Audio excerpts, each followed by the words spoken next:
You ask Tiger to solve. This deals with linear equations with one unknown. The final result is x equals -9. Let's solve it step by step. Simplify the expression. Expand the parentheses. Multiply the coefficients. Simplify the arithmetic. Expand the parentheses. Simplify the arithmetic. Multiply the coefficients.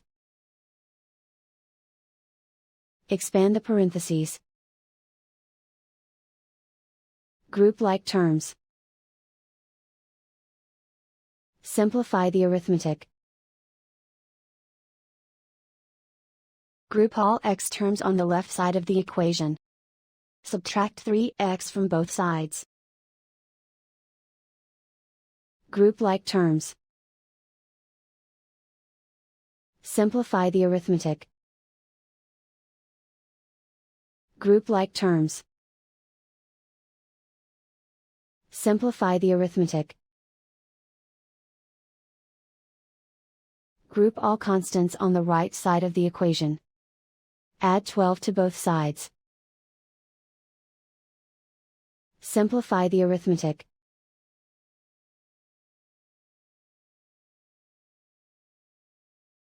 Isolate the x.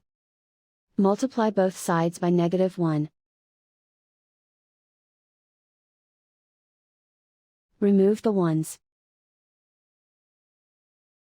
Simplify the arithmetic. And so the final result is x equals -9.